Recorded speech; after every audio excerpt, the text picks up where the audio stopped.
Hey everyone, welcome to Midnight Whisperer, a place where real stories from Reddit's darkest threads come to life. If you crave mystery, fear, and the thrill of the unknown, make sure to hit that like button and subscribe for more. Now, let's step together into the shadows of today's story. Don't let them in. Addiction took our mother slowly, rocked her through it and sung her to sleep, sunk deep into the mattress on her bed. When her back teeth fell out, she left them on the side of the bathtub. I was 7, and I kept them in a match box, the missing pieces of her kept safe, so she wouldn't be lost forever. So maybe one day we could put her back together. Our house fell down around us, and we tried our best to raise ourselves. The ceilings had water damage, and the bottom stairs had dry rot, and in the winters the radiators would bleed rust.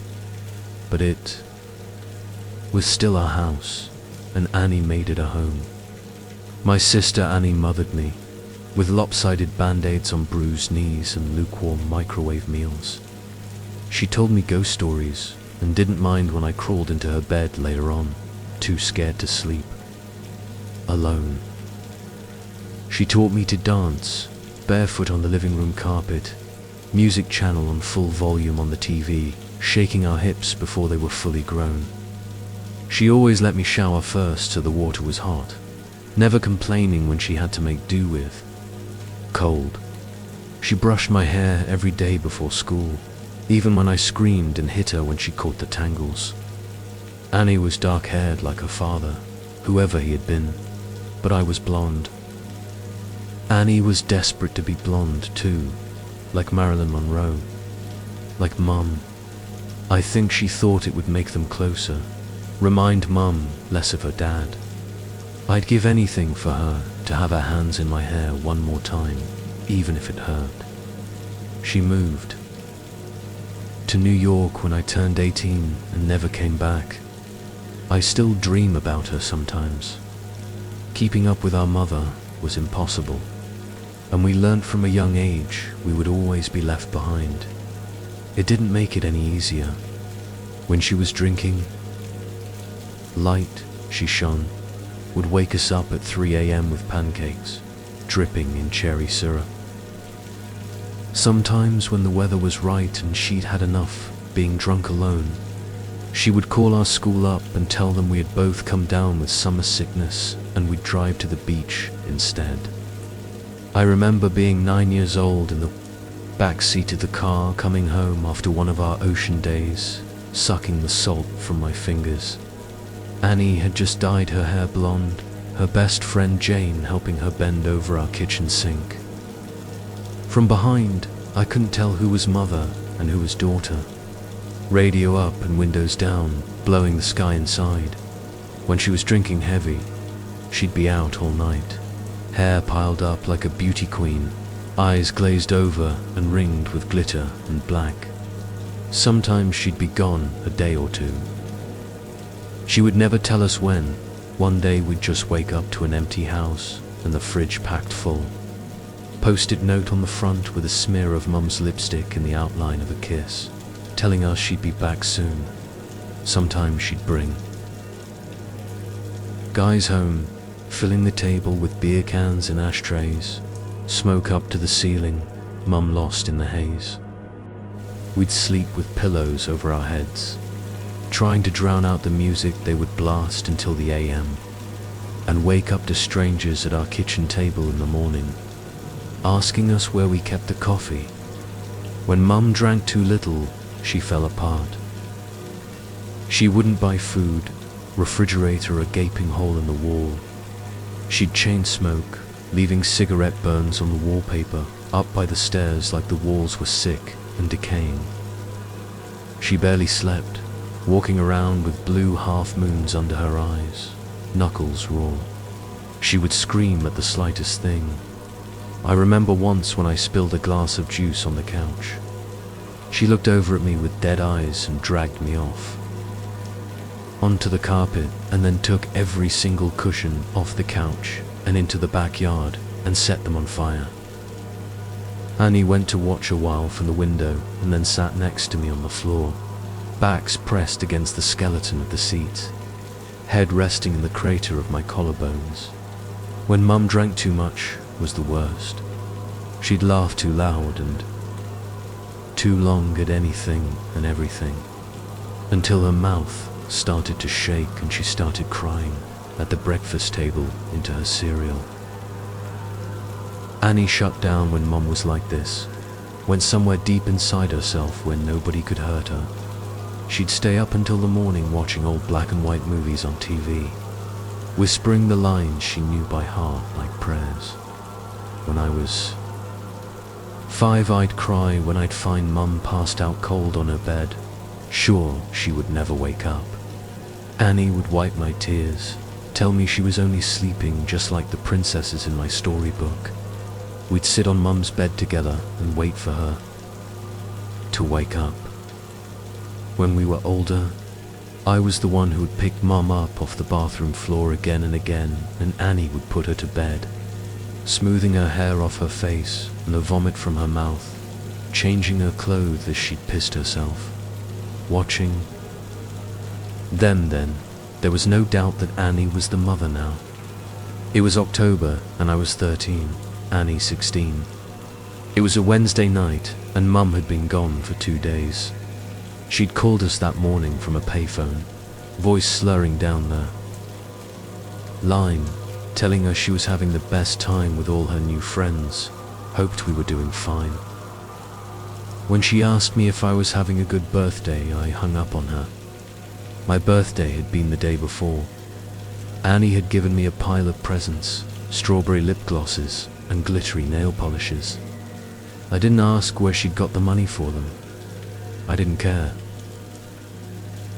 We'd taken the bus to the beach with Jane, eaten the birthday cake she had made for me, sand getting into the frosting. It tasted like sweetness in the sea, and I savored every bite and scrape of sugar against my teeth. We watched the sun go down, Annie snapping grainy photos on her shitty Nokia as I blew out my candles, wishing over and over that Mum wouldn't come home, that she'd just stay gone this time. But that Wednesday night, me and Annie weren't speaking.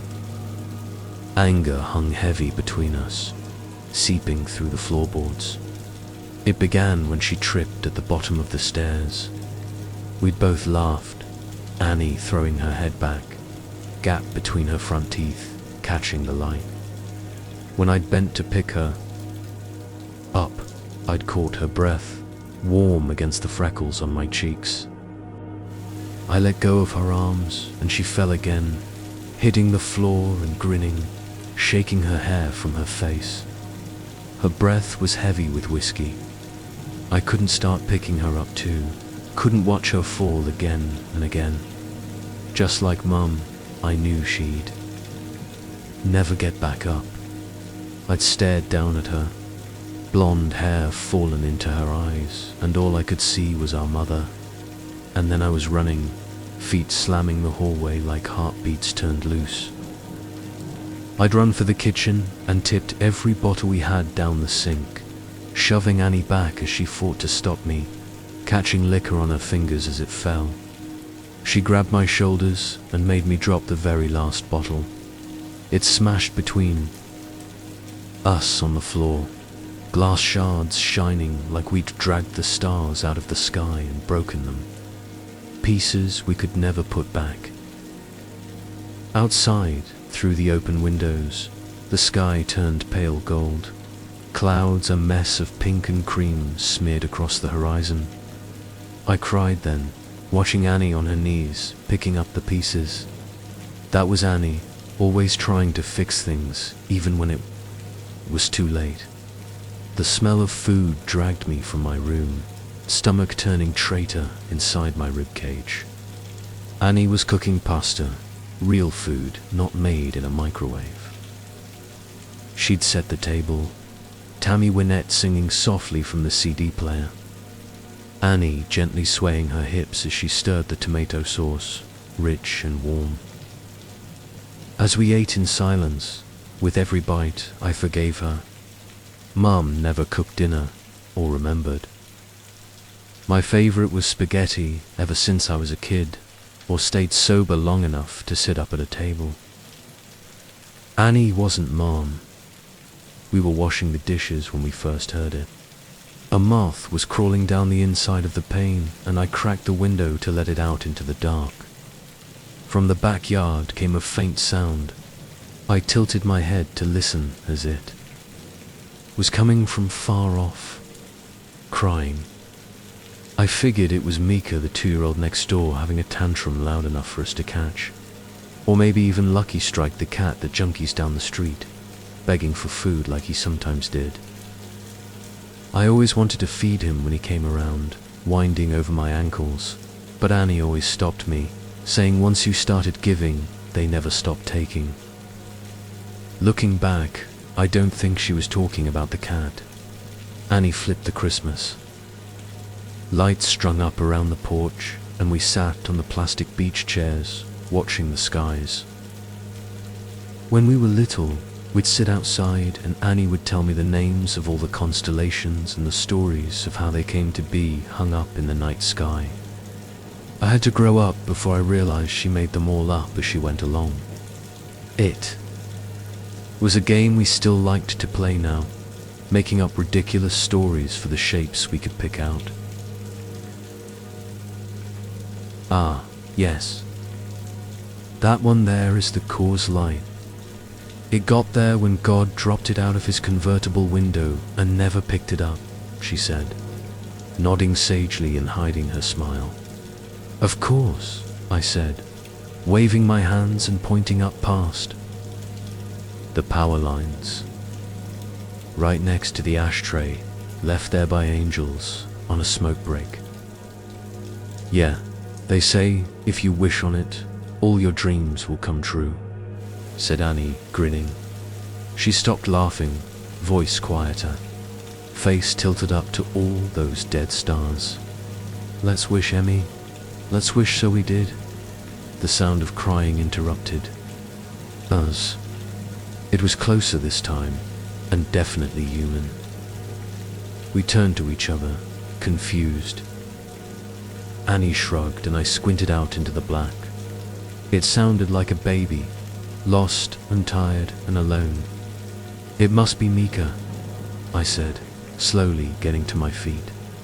Maybe he walked around the back. Shit, do you want to call Connie and tell her Will? Bring him over. Annie didn't reply, and I sighed, rolling my eyes. Guess I'll do everything then. I stepped off the porch, grass soft against my heels. The air smelled like it might rain, fresh and clean and growing. A promise unfulfilled. Annie's voice was strained. I turned to her, smiling. It died on my face when I saw the look on her own. Get inside now. She was staring out into the dark, past me, opening the door with one hand behind, her fingers fumbling on the catch. I froze, barefoot in the dirt. I'd found what she was looking at. In the bushes by the back fence was a person, crouched with their knees tucked up neat under the chin, arms wrapped around legs. Their mouth hung wide, softly opening and closing as he cried, like a child. Lost in the dark. Not like a child, but as someone pretending, mimicking the sound, open and closed out in the blackness. Suddenly they straightened, snapping, upright face still hidden by the black. They were tall and thin, too thin to be a normal person. Panic made me move. Animal instincts left over from the days we lived up in the trees carrying me forward. I was faster than Annie, dragging her inside and slamming the door behind us, hearing it bounce on its hinges as I locked it. We watched as the person slowly walked towards the house, steps deliberate and long. Annie reached for my hand, holding me tight, and turned me to face her, holding my shoulders. Don't turn around, Emmy. Don't turn around. Instinctively, I started to look over my shoulder out into the darkness. Annie grabbed my face hard and shook her head. I knew then she was serious. Her voice cracked and she cleared her throat, gripping my hand tight enough to hurt nails. Digging in, grounding herself. I looked down at our fingers, interlocked. Both of us grown from the same bones. I'm gonna call the cops and everything is going to be. Her voice faltered, stuttering. Tears spilled over her lashes, dripping like the promise of rain. Annie never cried. Your phone's on the porch, she whispered, and bile crawled its way up my throat. Her phone was upstairs, charging. A soft tap tap tapping filled the silence. Annie turned to the window. Eye whites showing her eyes were so wide. It was the sound of someone's forehead against the glass. Slowly, over and over. They started to speed up, faster and harder, skin meeting glass until they were slamming into the window hard enough to shake the panes. The tapping stopped, and I was about to ask Annie if I could look now when she screamed, followed by the sound of cracking glass and the loudest slam yet. Whoever was in our yard had just smashed there. Face hard enough into the window to break it. We ran upstairs, two at a time, skipping the ones caved in with dry rot on instinct. I turned behind me once and Annie yanked my face back before I could see. The sound of broken glass echoed behind us as we made it to the bathroom, locking the door. A thin, wailing cry, like a baby calling for its mother, filled the hallway. Trapped between the walls and locked doors, Annie threw her back against the door, feet jammed up against the bathtub, clutching the knife she had grabbed from the kitchen. I did the same, shoulder to shoulder. Slow footsteps started on the stairs, deliberate and casual. The crying had become mocking, almost laughter, shrill bursts of sound and then giggles, high-pitched and abruptly stopping before starting again. The first door on the upstairs floor was my bedroom, and we heard the distinct sound of it slamming open. They were looking for us. What the fuck is going on? I asked Annie, not even bothering to brush away the tears that I couldn't stop falling. I watched my sister pick herself up off the floor and brace her hands on the door as we heard the sound of a second door slamming open. Mum's room? The next room on the hallway was the bathroom. Annie pulled me to my feet and handed me the knife. I shook my head and pushed it back to her, terrified of what would happen if I had to use it. Annie shoved me and pressed the knife into my hands, thumb pressing hard enough on the blade to bleed. I watched my sister's blood drip down her wrist, a winding red road, still pushing into my hands despite the pain. I took the knife.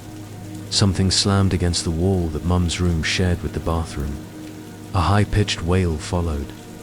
I held my breath, could feel my heart beat in the base of my throat, a wild and frantic thing. I'm gonna get the phone from my room. I shook my head violently about to argue. Annie clamped a hand over my mouth. I could taste the blood on her hand, salty and sweet, like birthday cake by the ocean. Yes, I'm gonna get the phone. And I'm gonna call the cops, and we're going to be okay. I shook my head again. It's the only way. When I go, I need you to lock the door and you don't open it for anything or anyone. Not for me, not for anyone. Promise me. I shook my head and Annie pressed her hand into my mouth, crushing my teeth against my lips so it made my eyes. Water, yes. Promise me, Em. Something smashed in the room next door. Annie brushed the hair off my face, gently tucking it behind my ear. Promise, she mouthed, and unlocked the door as slowly as possible, bolt scraping gently. I watched the curve of her shoulder disappear into the black hall outside, like the moon in eclipse. And then she was gone. I couldn't move or breathe for a second, and then I slammed the bolt shut just as something bounced off the outside of the door. A high-pitched scream followed, handle rattling up and down hard enough to pop one of the screws. I watched it roll towards me on the tiles, and then silence. I sat with my back to the door, holding the knife and wishing I was holding Annie's hand instead. Still silence. Nothing but me and my lungs slowly filling the room with my breath. Came a voice. Through the door, I started, hands gripping the knife. "Honey, what's going on, Mum?" My voice cracked. "Mama, is that you?" I wrapped my arms around myself, shaking, trying to keep myself still. "Sweetie, it's okay, just open the door. It's okay, just let me in." The handle rattled again, gentler. "Just let me in, it's all okay." She banged on the door, and I took my handle of the bolt. "Honey, I'm sorry. I'm sorry I missed your birthday. I'm sorry I'm such a terrible mother. Please." Her voice broke and she started to cry. "Just let me in, baby, I'm so sorry." I screwed my eyes shut. She sounded so sad and so lost. I just wanted her to hold me like when I was a kid and I'd come in off the swings with a scraped knee. Maybe this time she meant it. Maybe it would all be okay. My hand found its way to the bolt again. My sister's voice came through the door, warm and gentle. "Yeah, Emily, let us in. It's all okay." My hand froze on the bolt and I tightened my grip on the knife. Annie never called me by my full name. A hand banged on the door, handle rattling. "Emily, let us in." Annie's voice became low and guttural, followed by the same shrill giggles from before.